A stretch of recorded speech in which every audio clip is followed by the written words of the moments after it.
Boom, hello, and welcome to the Executive Protection Lifestyle Podcast. This is the #1 podcast in the executive protection game, and this is the largest free real-world library of executive protection content in existence. So sit back, relax, dig in, and enjoy the show. While we honor the slogan that executive protection is more than just a job, ladies and gentlemen, it really is a lifestyle. Boom. Boom. What's up, you guys? Here we are, Executive Protection Lifestyle Podcast. We are kicking off a special episode with my main man, Big Adam out of AZ, man. How you been? What's up, Byron? How we doing, man? Good, man. We already got the combo going, but real quick, yo, my man, Big Adam's been following me online for a while. He's been in the game for years, bro. Like, Big Adam, low key, is one of my content sources. Like, he'll slide something out there that's good, and I'm like, yo, let me just. I was like, we've been sharing we feed to the community. We're givers. We're givers. We're high contributing guys in this game, and so it's an honor to finally catch up with you, to see you winning, see you out there doing big things in the EP game, and finally get to spend some time, man, and really dig into who you are and what the game looks like from your end, man. So absolutely, and like I said before, it's an honor, man. You have been a leader. You've been an icon in this game for so long, and like I said, I'm a huge believer that you do it right, man. You take knowledge, you take experience, and you give it out. So many people want to be like tight-lipped with this kind of stuff. We want to be better, especially in a time with such chaos and violence going on. This skill set, even if you're not doing it for profession, this skill set is very much needed right now 100%. For everybody. The layman, the professional, the dad, the mom, everybody. Everybody.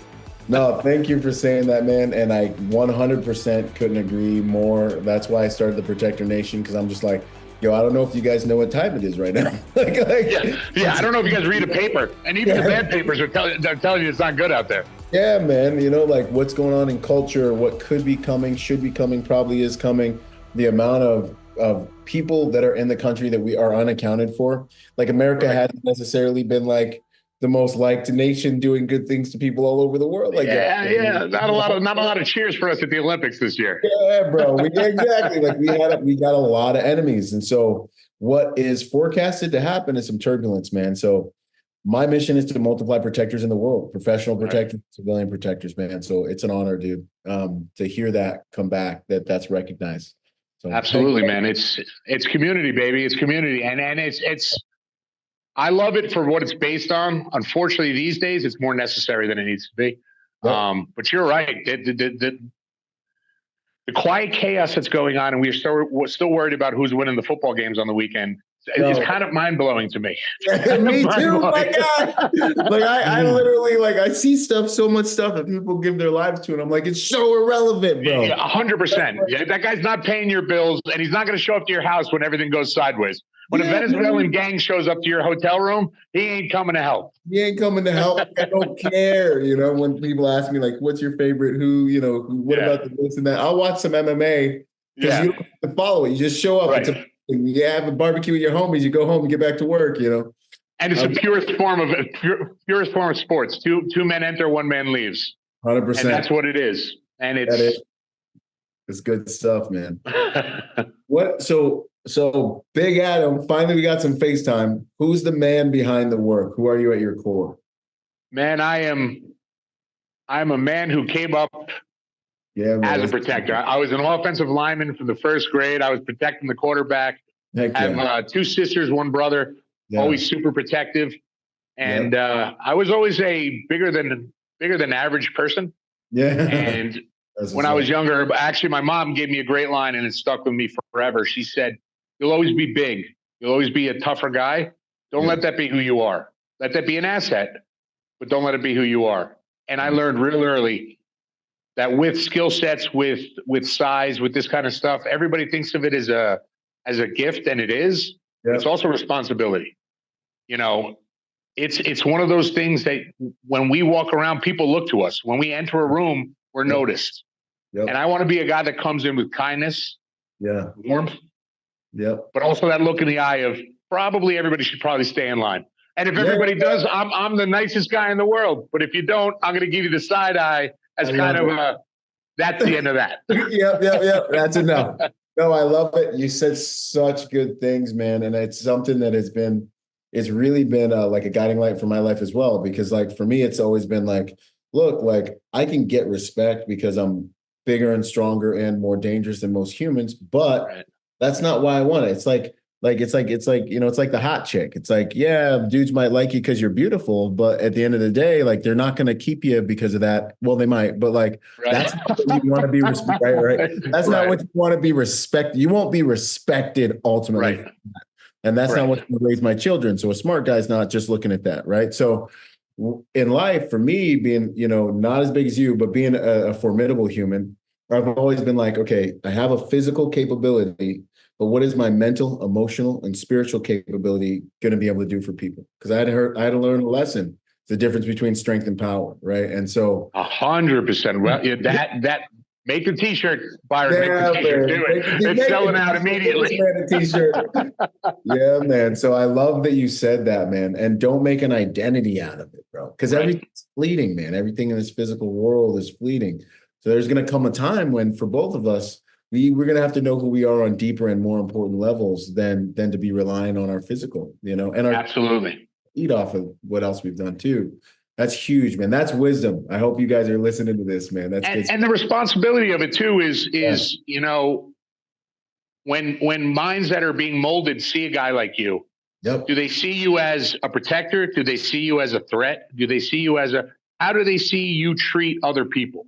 Yep. Now, my biggest thing in the world is I know goons. I know gorillas. I know tough guys.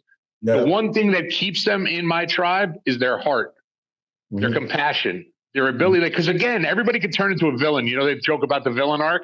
Yeah. It's faith and responsibility. And I want you to remember my energy. Yeah. I don't want you to remember what I did physically. I want you to remember when I walked into a room, you felt safer. You felt happier.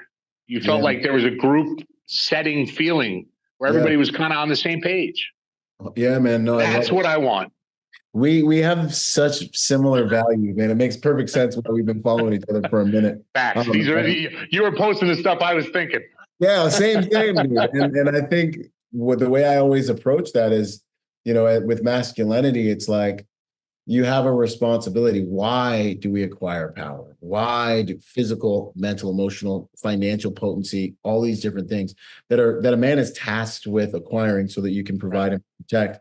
Why do we, when you start to hit puberty and you start to have, back in the day when you start to hit puberty and you start to become stronger than most people, these new guys, man, when that wasn't demonized, the ability to hit puberty to correct that. Yeah, man. Like, and these new dudes, there's such a biological attack on some of these new young bloods. They're feminine and don't even realize it. Right. From all the things they've been pumping into their bodies. But we acquire power as men. What's the purpose? The purpose is service. And we are strong to be of higher levels of service. And we must become stronger to be of higher levels of service.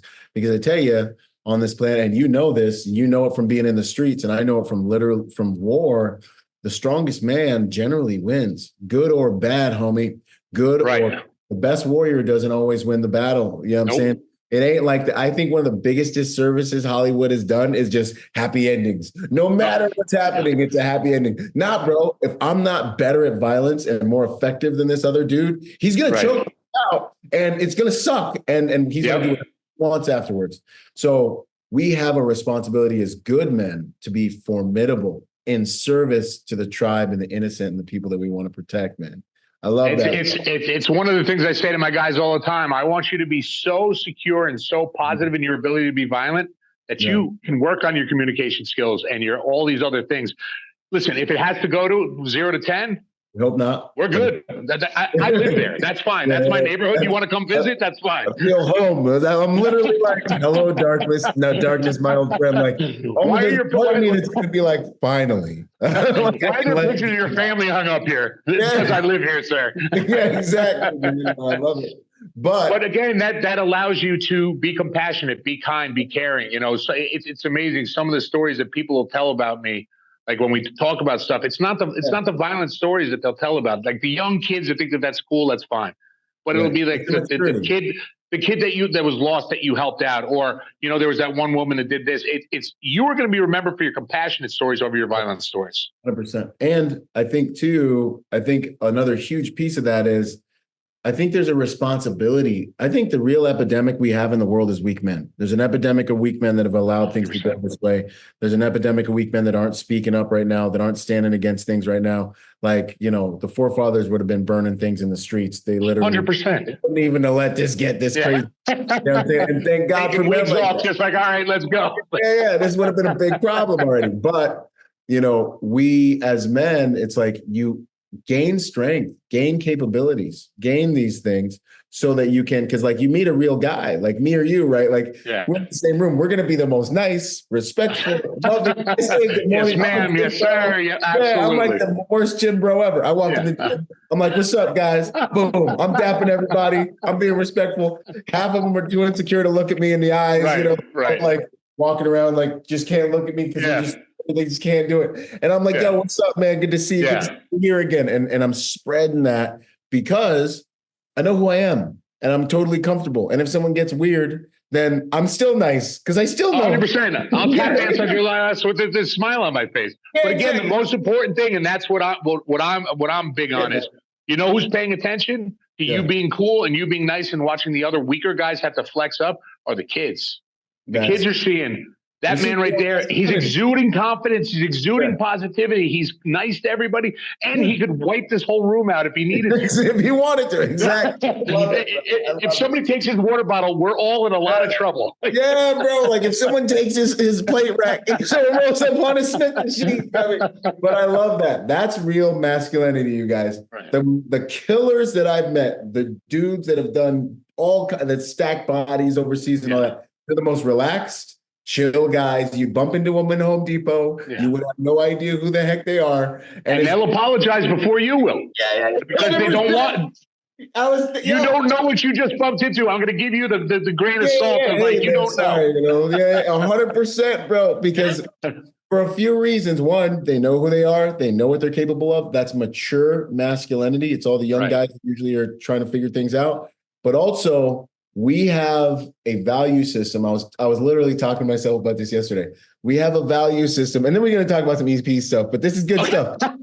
We have a value system that is very strong. And so I am default respectful everywhere I go because always. I don't want to be, if I'm in a position where I have to do something, it has to be so much the other guy's fault. And it has to be so egregious. It has to be to where it's like, I have no choice. So I'm doing 100%. everything I can everywhere I go to make sure I am above reproach. And I represent God, trying to represent God's glory in a human form to everyone I meet, And so because of that, because we're really guys that really can and have and will do things, we are. And if you look at any dangerous society, samurais, cowboys, back used to do things. Yeah. You're going to see a lot of respect. They're using proper English. They're doing exact things, you know what I'm saying? Because everyone knows people can die on any day. And and again, that brings it back to the emotional maturity, the emotional masculinity of intelligence. Yeah, I'm in control. Like you're not going to put me in a fear point. You're not going to anger me to a point because I know that if you say something to me that's a little disrespectful, the outcome of it is not going to be equal to the disrespect that I've received. So it's like, so please. Like, let's just be cool, man. Let's just be cool. Hey man, you don't know me. I don't know you. You won the verbal battle before you end up with a toe tag. Like, let's just walk away from each other. Exactly. And then I got to do all this other stuff. No, 100%. I love it, man. That's real masculinity, man. The confidence that comes from experience, competence, working on yourself. Right. So you know what you're capable of.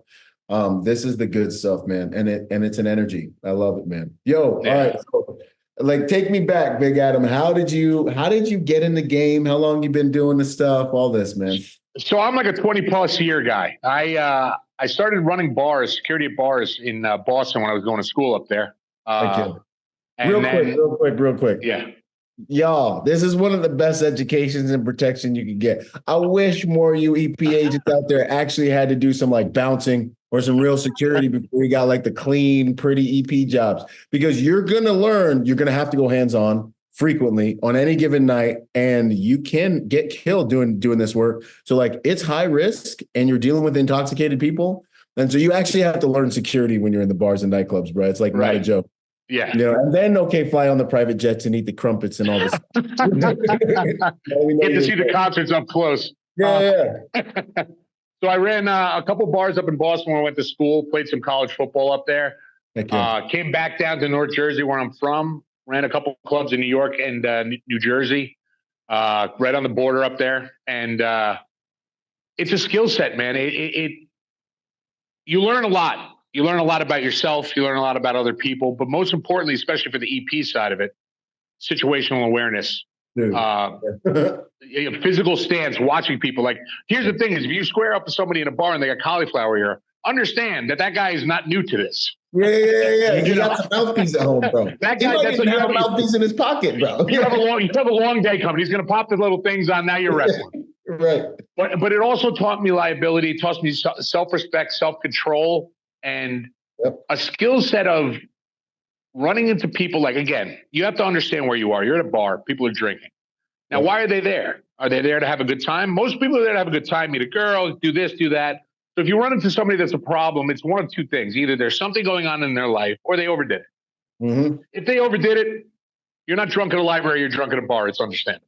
Right. If you see somebody who's like a little bit off, my number one thing with my guys is I always taught them, hey, man, you don't know where this guy's coming from right now. You could have just found out his mom's sick.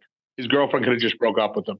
Now, do you add fire to fire to that? Or do you add compassion to fire and say, hey, man, listen, I came over. I just want to see that you are all right. There's a little bit going on. I wanted before I got too far. Here's what it is. Like, if I'm paying attention to you, there's a reason. And I don't know what the reason is, and I'm not judging you, but I'm telling you, just you need to calm down a little bit, slow it down a little bit, and enjoy that. That will separate them from who they are. If they turn around with a "Who are you?" All right, now you've escalated to "Who are you?" I'm wearing a goddamn shirt that says security on it. Like security, right? I'm not the maitre d'. I'm 380 pounds. I'm not the maitre d', and I'm not the chef. I'm here to talk to you. So. Yeah. And then skill sets on, different tactical situations as far as, if you're going against, there's 10 guys at the bar and one guy's being a jerk. Right. You don't approach the jerk in front of his friends for two reasons. A, it's a numbers game, but B, respect. Right. You always give a man an option out. Always give a man an option out. Now, if you call him out in front of the 10 guys, now there's ego involved. Yep. Wait till him and maybe one other guy go to the bathroom, pull him aside. Man, I didn't want to do this in front of your friends. Yep. Here's what's going on. I paid attention to you. I want you guys to have a good time. The bar loves you. You guys are spending money. The girls are here. Do me a favor. Do me a solid. Just calm it down. Now, that's two different outcomes, in front of the 10 friends or with him and one other guy. 100%. And I love that you're saying that, man, because it's such a superpower Jedi mind trick to be able to use your social dynamics to de-escalate a situation, mitigate all liability, and have a good night where you don't have to go and get crazy and then worry about all the things on the back end. Boom. If you've been enjoying the podcast, I want to encourage you to come and train with me. Train with us, the League of Executive Protection Specialists. We offer online courses so you can train and learn how to take your executive protection career to the next level from the comfort of your own home. We offer on-ground training on everything from the hard skills of driving, shooting, medical, and into the soft skills through the Executive Protection Immersion course, which is one of the most experiential, learning-centric courses in the executive protection industry. Either way, I want you to become part of the golden standard in the private security industry and join the brotherhood, the League of Executive Protection Specialists. Go to epspecialist.com and let's do our careers together. I'll see you there. Out. So, I mean, like this stuff is the stuff, man, that we do. Social dynamics.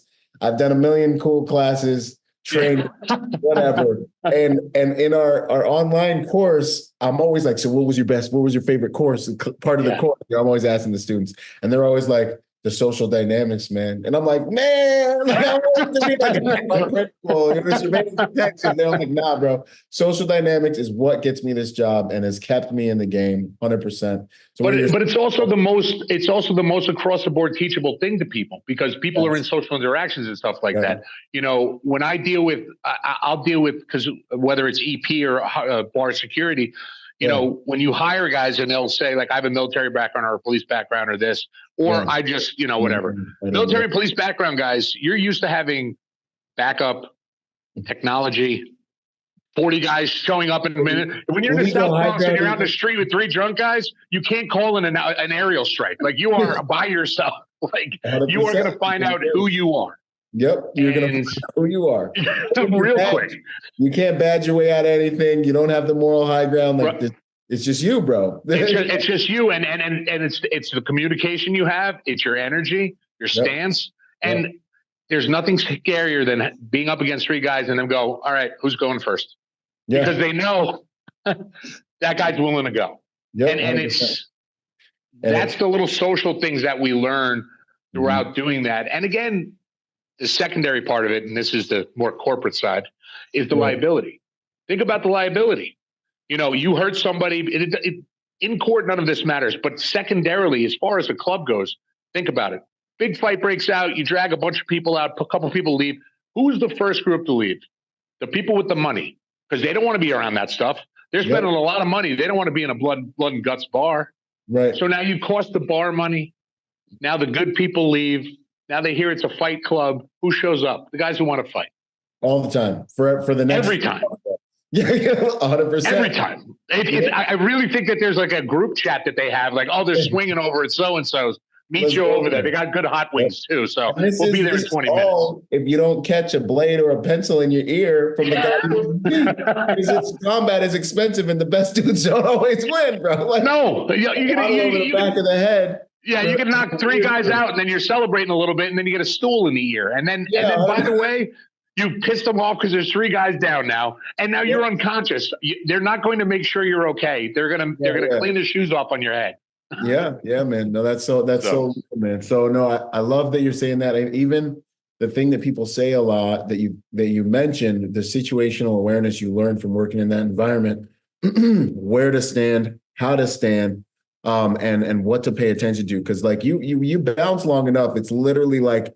It's like seeing through the Matrix. You could be across the whole entire room. You'll see 2 dudes make contact and you'll be like, this dude is about to punch that guy. And you almost can't get there fast enough. And you're just like, you're in your head going, don't.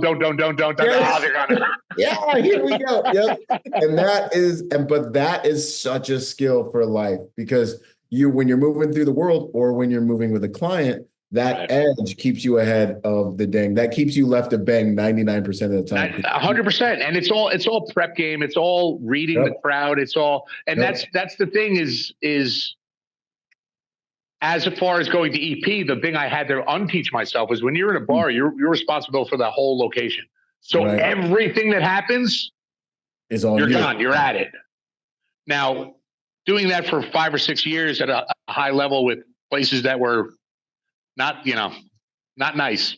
Going to EP and realizing that your only responsibility is your client and trying to shut off all the bar side of it, because you see that fight happening and you're trying to get like event security's attention. Like, bro, I got to stay here, but over there. and that's again another skill set, but again, watching the guys that do it right, watching the guys that teach like you. And this is where my biggest set of kudos goes to you, is you're so willing to teach little tips, little nuggets. People are better off running into you than not, in the way that they're learning, whatever skill set it is.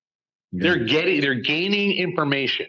There's also certain people in the industry that like to get to a certain level and be like, oh, nope. Not tell you anything. It's like, what are you the dragon hiding gold? Like, what are you doing? Like, everybody else is out here, like, we're all in a village trying to eat here. Like, could you just give me something? Yeah, man.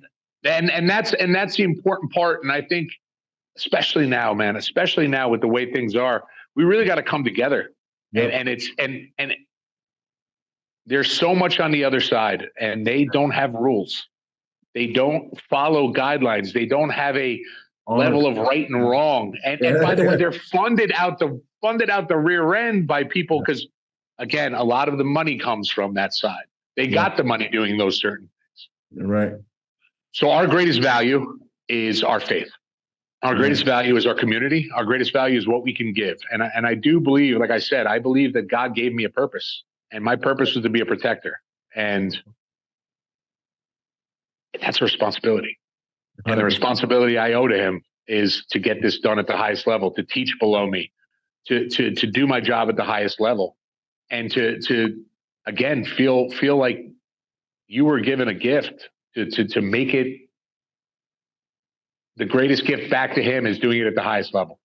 100%, man. That's my number one fear is making sure that this grace that's been given to me is not in vain. That right. At the end of the day, no matter where we end up, no matter what I get smoked over or whatever, it's whatever I'm sitting in the middle of when I finally show up at his doorstep, for him to be like, man, I gave that dude another chance. And that dude went ham. Like he did. Went ham. He raised the bar. He raised the bar on what I expect out of these people. Yeah. And that's all I want, man. I remember when I was in Iraq and I got blown up and I was trying to come back to reality and I was in that in-between space. Right. And I remember being like, Father, I may never be everything you called me to be, but if you send me back, and I said it just I would go so hard in the paint. I will do everything I can to make it worth it. I swear to you. And I love that. That's going to be the title. Our greatest value is what we can give, man. That's 100% service. And by the way, you look at all these like mental, the mental illness and the all these things. When people are looking for purpose, it's very rarely found in what you can do for yourself. Mm-hmm. Because purpose is service, 100%. How you help others.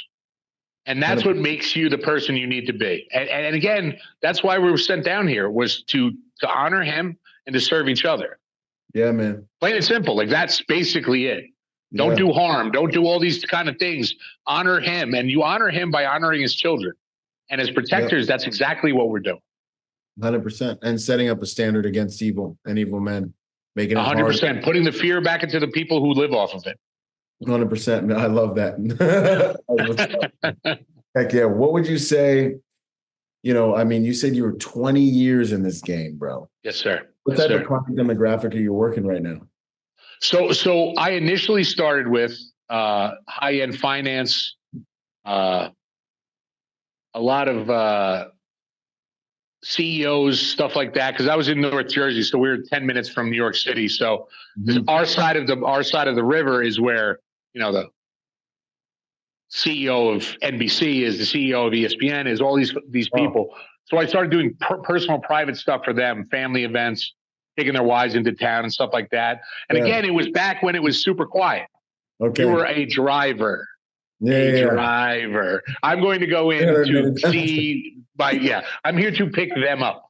So I learned at blessing. It was a blessing. I learned at a super high level, and it was the time where they listened to us, where they were like, everybody.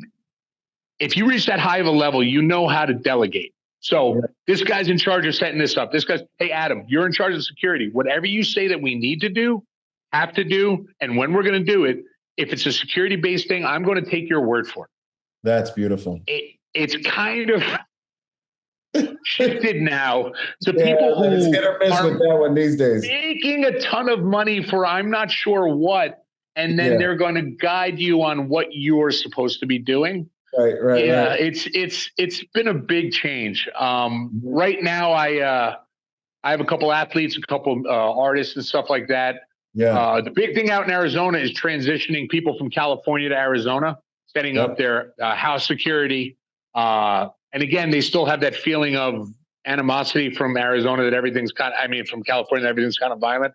They get to Arizona, it's a different beast, but they still want the peace of mind of somebody who's local, stuff like that. So I could show them around.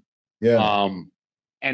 So that's the beauty of the California Arizona switch, and the people in Arizona are going to hate me for saying that. but that's like the beauty of because that as an industry, messing the whole thing up, bro. Yeah, as a lifestyle, as a lifestyle, no, yeah. I had a homie in Alabama, and I was like, "Yo, let me send you one of my hats, man. I was like, let me send you some swag." He was like, "Bro, you can't send me that swag." I'm like, "Why not?" He's like, "It looks too California-ish." Like, I wear that down here, I might actually get into a fight with somebody, bro. 100%. When did you get here? Let me see your ID. Yeah, bro. I was like, okay. I get it. I do get it, man. So and again, that's the kind of thing that it's out here. It's seasonal. It's so over the summer when it's 9,000 degrees, nobody wants to come out here. So again, we do a lot of traveling for different work. I do a couple reality shows, stuff like that. But again, my network is my network. I do take outside clients, but I've also built up a huge book of people that I respect and I care about. And that word of mouth is what gets me more clients. Yep. I'm not a big advertiser. Like I said, you asked for a website. I was like, my guy, I got nothing for you. I love it. I love it. Check out my IG. That's all I got. It's all nonsensical stuff. But I believe in the word of mouth of your clients reaching out to other people and saying like, this guy's solid, all that kind of stuff. Well, I think the truth is that's really the only way that you build your books in this game. Like you can have all the marketing, and I get gimmies from the social media. I get clients or people who it just happened today. But really, it almost always ends up coming down to someone believing in you because of a referral, especially the high net worth folks. Like they don't care about your stupid social media. In fact, make sure that they're not right. Okay? Right. Yeah. So like that is the foundation of really how you build your books in this game, man. Is just doing good work and playing your position and being in the game long enough to where you start having some street credit and your name starts getting passed around in certain circles. Right. And I think openness to working with other guys. I said, I've been to Houston, Atlanta, Miami, all these places over the years, traveling for different clients. Yeah. I network with the locals. I network with the local guys, and it's not a competition. It's not like, no. In certain ways it is, but like, so I was in Miami a couple of times. I was in Houston a couple of times, LA a couple of times. So now when I'm in Arizona, if I get work and it's one of those things, they didn't want somebody to travel, they have a local guy, I have a team there. And it's not a corporation because I believe more in handshakes and brotherhood than I do in the corporate stuff. Cause I think that's where it gets a little iffy. And trust me, as far as a businessman, I'm not a Yale graduate. Yeah, but I believe that, some relationships go right, some relationships go wrong. And you appreciate the ones that go right. And when you're wrong, you're wrong. And when they're wrong, they're wrong. But it's building up a brotherhood of, I got somebody in Miami. I'll give you his number. Here's his number. You deal with him. I don't want to hear about money. I don't want to hear about anything. This is your little thing. You deal with it. I don't want to be involved. You know, I trust that guy and I love you. So I'm going to make sure that you're set up with the right people. Right. That kind of work too. It spreads the word. You do your job right. You have trusted associates in all different cities. Yep. That's how you grow. And again, I never went anything but independent because I want to keep this me. Yeah. I want to keep this me. I want this to represent who I am. Right. And when you start to get too many things involved, I think you lose it. I'd rather lose out on a little bit of money to keep my mindset and my faith-based ideals than to jump at every concert that comes at me or every job that comes at me. Because if you're out there doing stuff I don't agree with, like I said, it's going to be harder to jump in front of a bullet for you. 100%. And I've a few years ago, of course, have moved into that space where I can be more picky and choosy about what I work. And it was such a relief, man. It was such a relief because when you're in an environment where you just where there's a misalignment of values, you find yourself in these places where it's just hard. It just sucks. You don't want to go. You don't want to do it. You don't want to. You can do it on your straight, the strength of what you. Right. Exactly. Do. But it's such a beating, man. And you being in the game, man, it's like, I ain't playing that game no more. And I agree with you 100%. I'm the same exact way. How did you make the transition from, I know people want to know this, from working the bars into the EP game?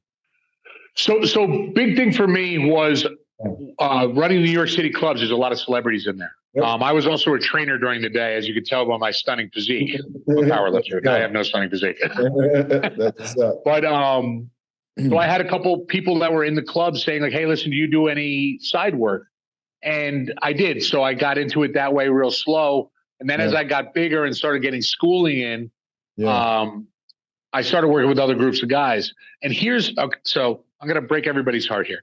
Let's go. In the EP world, you have to stand in the rain and watch a car sometimes overnight.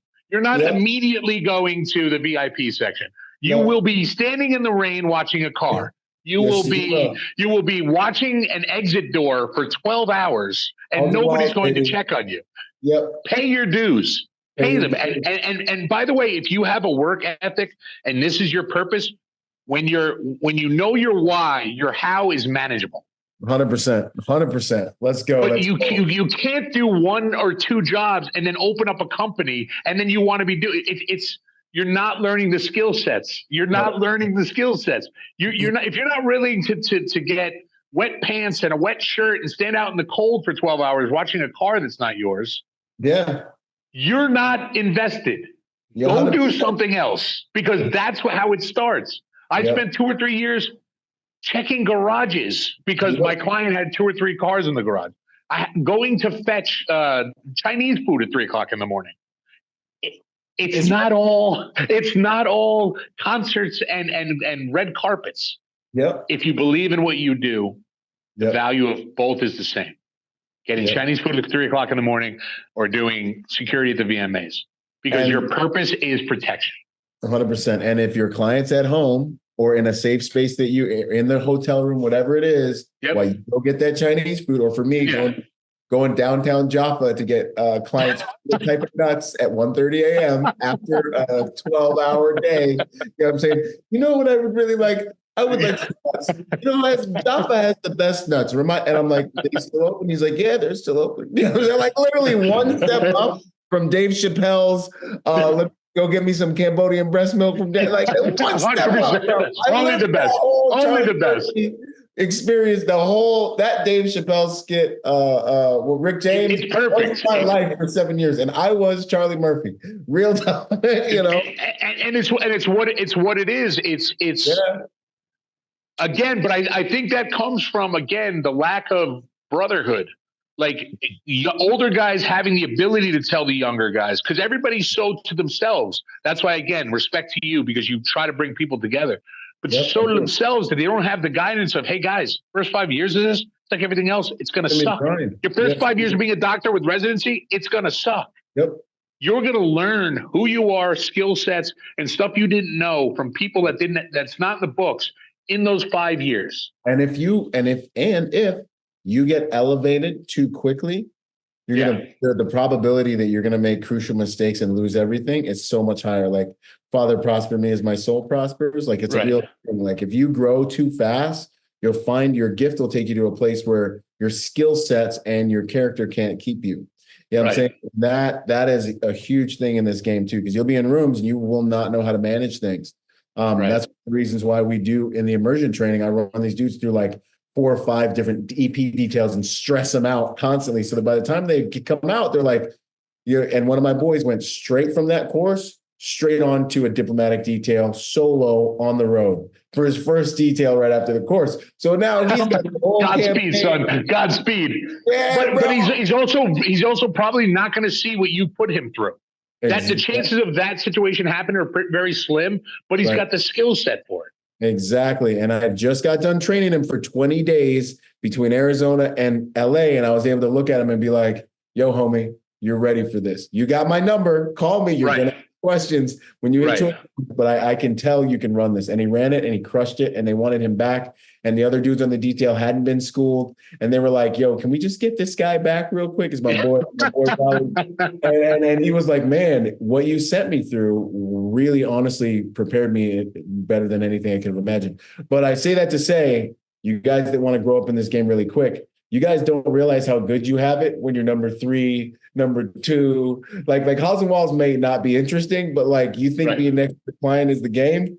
Highest attrition rate, You make one mistake, we all lose our jobs. Right, Like, 100%. And that's another thing about this industry. It's a two-headed snake in the way that if you screw up once, you're done. Just go start selling ice cream because it's over. And I'll take my own life. Like 100% right across. Yeah.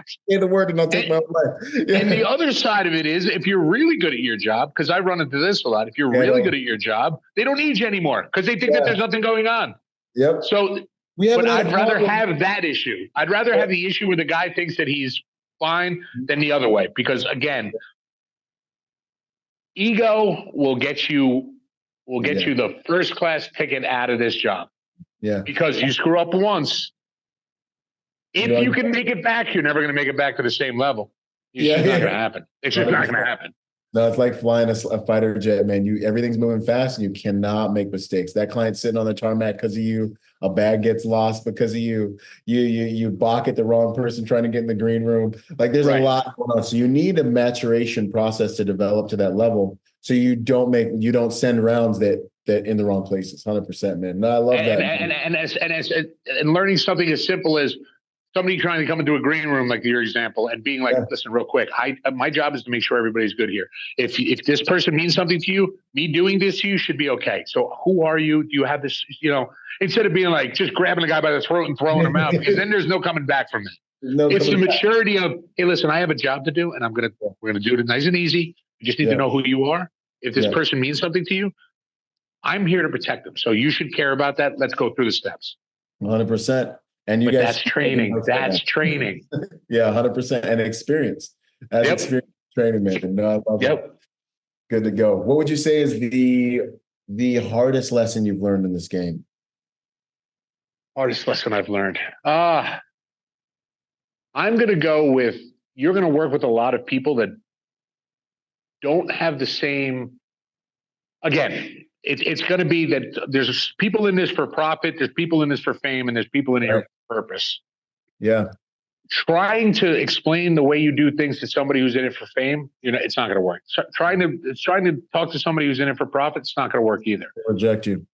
They will say you're wrong. They will say that you're being overly righteous. They will say anybody who's got an opinion on you, you just thank them for their opinion and you let them go. Yeah. The worst thing I've learned in this industry is not everybody's got the same heart as you do. Yeah. And trying to make that work. Yep. It's rough. I've lost respect for people in this game. I've had certain situations where I've run into certain things like that. And like, you don't learn who somebody is until the rubber hits the road. Yep. And sometimes you are very, very confused and upset with the people because they're not made like you are. Yeah, no, it's a tough fact to reality, especially in an environment like this when you have to learn those lessons. And usually you learn those lessons when the heat is on. It's like a betrayal where they throw you to the bus, protect themselves. Yeah. You know what I'm saying? And the phalanx breaks. And now he's running around in your backfield and people are home and you're like, wow. Yeah. Man, and I 100% agree with you. And for me, it was the same thing I kind of mentioned. It was just coming up in the game, one, trying to get help and everyone being like, not sharing any information. I mean, CIA, like I just got done in Iraq doing hard things. This isn't okay, guys. This is a Department of Defense classified. Go. You can just tell me. Like, which door am I supposed to be at, my friend? Exactly. Like, how do I do it in advance? It's not that. It's not like crafts. Anyway, and that was one of the things that got me started. And I learned that same lesson with playing the pick-up basketball game of working for multiple companies, getting a call, showing up with 4 guys, and looking at everyone's skill set and actual capabilities and actual heart, to play the game. Right. Some dudes looking out for themselves, most dudes looking out for themselves, me trying to look out for the team and realizing that I'm the only one in a lot of cases, you know what I mean? And really being like, man, I hope I can do something to impact the overall culture of our industry so more guys can get a clue. Because if me and these other dudes would stop just doing the prisoner's dilemma all over again, like if we would just 100%. If we would just look out for each other, we would all make money longer rather than trying to compete with each other like it's Highlander or something that can only be one, because we need 4 dudes. And let me speak for a bunch of other people. That's exactly what you're doing. And we respect you and we appreciate you for it, because it really is. There's a lot of EP guys out here, man. And I gravitated to you for faith reasons, all this other stuff. But watching you come up and watching the people that speak about you and they talk about how they love your classes and stuff like that. And it's your legacy, man. It's your legacy, is that you're going to be one of the ones that took it on his shoulders and said, who's coming with me? No, because so many other people will leave you at the bus stop. Yeah. They'll leave you at the bus stop and then talk at the next stop, talk about crap about you. Yeah. You are one of the few men that took your skill set, which is God-given, and you shared it. 100%. And you shared it with a responsibility and an honor that people feel. They feel like they belong. Yeah. And that's something that more people need to do.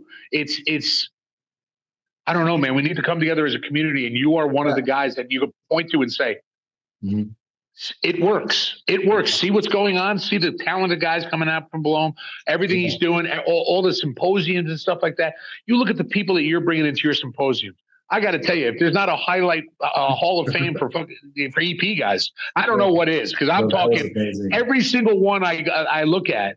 Yeah. It's like, and Calderon's here and Yusuf's here and all these guys. And you just go, I'd love to meet him by himself. I'm meeting him with 9 other guys. Like, there's 9 other headliners.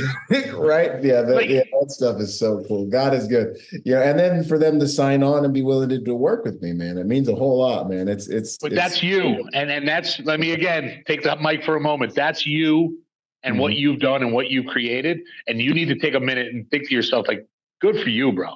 Yeah. Good for you. Like, I don't know what your vision was, but if this is the vision, you're killing it. And it's impacting so many people in so many amazing ways that you don't even see it, because you're on to the next and create more and create more. Your next move, but I'll tell you, man, it's from a guy from the outside watching, nothing but honor, respect, and appreciation for you, man. Always. It means a lot, man. It means the world, man. I wish, well, I hope the words convey that, man. It really does. It's very encouraging too, because it ain't been easy. I tell you that, right? Yeah, I'm sure. I can't even imagine. No, thank you, man. What would you say is your proudest moment in the protection game? So it's not even as much the protection game. I have this way, and I used to call it's when I was running clubs, when I was doing stuff like that. I used to on Christmas, I would get probably about 15 to 20 bottles of liquor from the staff's parents, the bottle girls' parents, the bartenders' parents, coming up to me saying, here, we just wanted to get you this. I know it's not a lot, but we knew we could go to bed at night at 12 o'clock knowing that you were there with them and that they were going to get home safe. Wow. And the first time it happened, I was honored. And then it started to happen more and more. And then it became a responsibility. Yeah. Now you guys are all gonna fall in line and do this. No bartender walks to her car by herself. I don't care whether she's with the guy or not. Yep. You have an issue, you come, you talk to me. All these things, that big brother feel. Yep. And working with other EP guys that were new and being like, just giving them like little hints, little tidbits, stuff like that, and then coming back later and be like, bro, like, thank you so much. Like, thank you so much. And again, it's like, because they'll all say, yeah, nobody else would help me. Yep. Well, first of all, it's half of it's selfish because I need you to be good. Yeah. Secondarily, like if we work together, we can grow. And I like to watch people grow. And say you're in San Francisco and I'm never out there, and why wouldn't I make you the best possible guy? You represent the industry. Yep. And if you paid attention a couple years ago, it wasn't too long ago, that there's a couple rappers that became unalive. I don't know why dead became a problem to say, but unalive because of security. Yep. Now that is a black eye for all of us. Everybody's like, oh, it's just that. No, that is a black eye for all of us. 100%. How did this guy get that job? How did he get cleared? Who vouched for this person? Right. But there was a long time that, a couple clients were like, everybody you're going to bring around us, I really want vetted. And I was like, I already do that. But they're like, I don't want their phones on them. I want Faraday bags. I want, you're going to know what we're doing, and they're going to find out last minute. Yep. And that's something that I think we came back from. But like I said, man, it's just one mess up in this. This is a very iffy industry that way. It's you can't make those types of mistakes. But I think also what you said was really good. It's really interesting because we do this job for a lot of different reasons, but there's just something about, and I hear this a lot when I ask that question. There's something about when you get that appreciation back for doing the thing, right? For doing the protection work, and that client is like, you just got done with the weekend, and the client's about to walk on the jet, and they turn around and they look back, and you're like, hey, thank you. They don't even have to say anything else. That's all I need. That's all I need. I looked at the scene on where everyone's like, yeah. I looked at the scene on Man on Fire where she gives him the little St. Michael's thing, and he doesn't even know what to do because he's so unused to receiving an appreciative thing. That's kind of what we are. That's really and again, as you grow closer with the people, it's there's little appreciations, but that moment of, man, you thank you. Yeah, that's bigger than, it's not as big as a paycheck, but it's close. But it means something because that means that they and again, it's recognized success because, like I said, people don't recognize it. And they'll even ignore it and say that everything's fine now, not understanding what you're doing to protect. Mm-hmm. Yeah, man. No, it's a weird like you don't see what I'm doing. Yeah, 100%. There's some clients that just will not. You have to articulate it. Like that's why we do all our KPIs, and we found a way to translate it into paper so that it is quantifiable. In order to make so the accountants don't come around and be like, nothing's happened for 6 months. I think we don't need security. And you're like, all right, let me explain to you. If they're doing that, let me explain to you who was outside your window when we tackled them while you were sleeping and we didn't want to wake you up. 100%. So, nah, man, that's good stuff. What would you say if you had a message as we wind this up? If you had a message to the industry, what would it be, man? This is a responsibility. Yeah. For me, this is a responsibility. It's a responsibility to teach. It's a responsibility to do our job at the highest level. Mm-hmm. And by the way, let me. The thing that's blowing my mind, it's a responsibility to keep learning, even the stuff that you don't know. I'm not a big techie guy, but if 1,200 guys' beepers just blew up, and I need to kind of figure out. Absolutely. I got this from a gas station. You want to know why? Because they ain't attacking these. Yeah, bro. But if that kind of technology is going around, as much as you're a tough guy, and you have to know. Are you doing, when you're going to Mexico, are you finding out what the cartel issues are? Are you doing these kind of things? Are you doing all this kind of stuff? You've got to keep learning. Keep learning. And surround yourself with people that do it. You talk to great CEOs or brilliant businessmen. They'll talk about the people around them. 100%. And they might not know this, but I know this guy knows this. So bring him over and bring the minute you stop learning is the smartest you'll ever be that day. Yeah. And then it'll all go downhill because the world doesn't slow down. If you're not on the same trajectory, you're going to fall. 100%. You're going to fall. So it's a privilege to do this. It's a responsibility to do this. And you do I'm big on, we all represent this industry. So just do it right. Do it right. Surround yourself with good people. Do the right thing. And again, man, just celebrate the people like you who are leaders. Tell them thank you. Tell them thank you. Tell the guy coming up below you, hey man, good job. This is something you should work on. But you know what? Your heart's there. Your intention's there. I can work with you. Yep. There is a weird, again, the anti-masculine thing. I believe in telling my friends I love them. I believe in telling that there's nothing wrong with that emotion. If I want to tell you that I'm a purple hippopotamus, then it's gone too far. But we're complicated. But as far as showing emotion and letting your guys know how you feel about them and when they do right and when they do wrong, it's constructive criticism, man. And if it comes with good intention, bring it.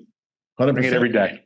It's it's a masculine love language. It's, men are critical because we have to be accurate. We have to live in reality.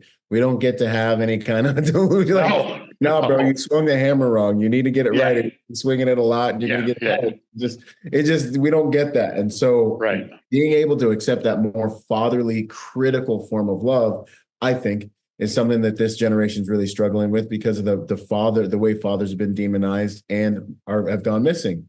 Right. And so I've seen that a lot in this generation, and it's tough, man, because it's an ego death they got to go through. And then they also have to recognize there's a love language. If I'm giving you guidance, or if I'm like, hey man, you need a zig instead of zag, like that's because I care about you. But right. All depends on where that individual is, man. It all depends on where they are psychologically and in their maturation process. So that's a tough one. And again, I consider myself blessed for growing up in the Northeast, in Jersey, and New York. If I wasn't making fun of you and you weren't making fun of me, we didn't like each other. Like 100%. that general, like, if I don't care about you, I'm going to walk past you. But if I'm going to call you something, it's because I care about you and I just want to interact. Exactly. No, 100%, man. No, the Marine Corps, man, I love it. If they are not every race, fair example, sex, whatever you are, we're gonna make it's equal opportunity, black, white, orange. 100%. All getting some. And if you're not, then you really do need to be worried that the boys they don't like you, man. They don't feel safe. Right. You're going to be the one to check that grenade that rolled out the window. Go. Yeah, you go check that because 100%. You don't got a nickname. Yeah, so you should go check that out. One habit, two more questions. One habit that you would say people should look at that'll make them a better person or a better protector. Find out what your foundational skills. Find out what your foundation is. For me, it's church, training, and family. Yeah. The foundation of that is the foundational skill of knowing that I need to train every day. I need to pray every day. And I need to tell the people around me I love them every day. That is something that's important to have to build off of. Yeah. When the world goes wrong, I know that training, church, and family are there. Yeah. Yeah. So I have something to lean back on all the time. That's my one thing that's kind of anchors me. And the habit of when I start to stray, going, get back to step back. No frills, no nothing. Go back to training, church, and that habit of understanding when you're going off the rail and having somewhere to go to restart is something that's very, very important. That's huge, bro. You got a lot of depth, man. Big ass got depth to them. That's big. That's big for everybody. Big for veterans. Big for everybody. Everybody. It's good stuff, man. I really like that. And for me too, I have a number of things that just keep me grounded. Like people are like, how do you work at such a tempo? I go to bed at 11, I wake up at 4 a.m. and I am hammering. I'm either in this chair or I'm out there. And people are like, how do you go somewhere? I know very much what I need mentally, emotionally, spiritually, and physically. And I focus on those things, and those disciplines just make everything else possible. Everything else grows out of those disciplines. And when they get disrupted, maybe I'm on the road and I haven't been able to watch my diet, my food, and things like that. Then a little bit of attrition kind of starts, you know what I'm saying? And then once I get back to a place where I can implement those things, then it's like that force field's there and I'm in my zone and I can fight better. I love it, man. That's good. That personal checklist is huge. Yeah, and if you don't have it, you don't have a compass, and you can't. It's like there's no gas in the tanks, man. Right. No, and the spiritual tanks is probably just as important, if not more important, than the physical tank. You got to be physically capable to even, in my opinion, that the physical can negatively impact the spiritual. The spiritual can positively and negatively will positively impact all of it. The emotional. We're a 3-part being: body, soul, spirit. Mind, will, and emotions is your soul. You know what I'm saying? So like, you got to be investing in all these things. What would you say is your the final question? One of my favorite. At the end of the day, bro, what's it all for, my man? How do you want to be remembered? I want to be the guy that people remember as a good man. Somebody who always showed up. I'm not a big party guy. I'm not a big club guy. I'm not a big going out to. I want to be remembered as the guy that was, every time stuff went sideways and people felt alone, that I was the guy that they could reach out to. It's a lonely world, man, and a lot of with everything going on, you can feel isolated. And trust me, I've gone through it more times than I like to discuss. Right. But the guy that you could always reach out to, and I'm not there to pop bottles with you, my man. I'm not there to go buy sneakers with you. Hey, man, if you feel like the world's against you, well, just add one to your side because I'm with you. The guy that always showed up. That's what I want to be remembered as. Guy that always showed up. That might be the new title. I don't know. That's good. That's so good. And that comes from being there. That comes from having been there and probably not having anybody to show up. You know what I mean? That's where the demons that the dragons we like to slay are the ones that we had to slay on our own in many cases. Right. You know, so that's awesome, man. I love you, bro. It's so cool to be in the I've been waiting for this so long, bro, and it's everything I could have wished and more. Yeah, man. Heck yeah, that's awesome. Well, man, thanks so much for spending this time with me. It's such an honor. Glad we're connected. You know, I'm gonna holler at you next time I come through AZ. We got some fun down out there, so it's gonna be 100%, my man. Anything you need, we got you. Heck yeah, man. All right, brother. We'll talk soon. Absolutely. Boom! Quick shout out to our sponsor, Staccato, my first pistol sponsor. I've been sponsored by a lot of companies, right, over the years. But when it comes to pistol, that's my bread and butter. Pistol is something I believe in. You know, I'm a competitive shooter. You know, we're shooting anywhere from, 800 rounds a month type of thing, right? So Staccato, being what I believe, is one of, if not the most complete handguns you can put in your hand. It's got every component that a handgun could have, should have. They're actually extremely dependable now that they've made some changes, and these things are straight up tack drivers. If you're looking for a pistol that will do as much of the work for you as a piece of hardware can, obviously you have to have the marksmanship and all the different things, but different guns perform at different levels. And I want to say that Staccato is one of, by far, for sure, take it from a competitive shooter, we're shooting the highest volumes of rounds constantly right now. Not used to have a background guy, but like right now, when you go shoot, you're gonna see certain brands. Staccato is one of, if not the highest performing firearm that is both CCW, duty ready, and also competitive ready. So I want to give them a shout out. If you guys are looking for a good handgun to build your skills on top of, go check out Staccato. Much love and respect.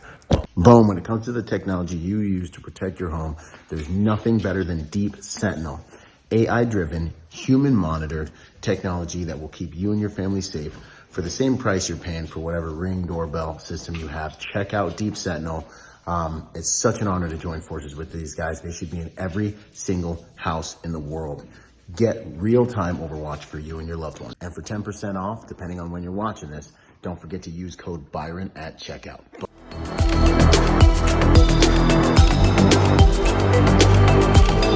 Boom. And to support this podcast, go to executiveprotectionlifestyle.com and contribute to our Patreon account. That Patreon account is what helps me make this podcast possible, contributing to this brand, what we're doing here, making it so that I can bring better guests on, making it so that we can plan more events and just expand the contribution to the private security industry and also to making America a safer place. Do whatever you can, contribute whatever you can, because it makes all of these things possible. Thanks for those contributions.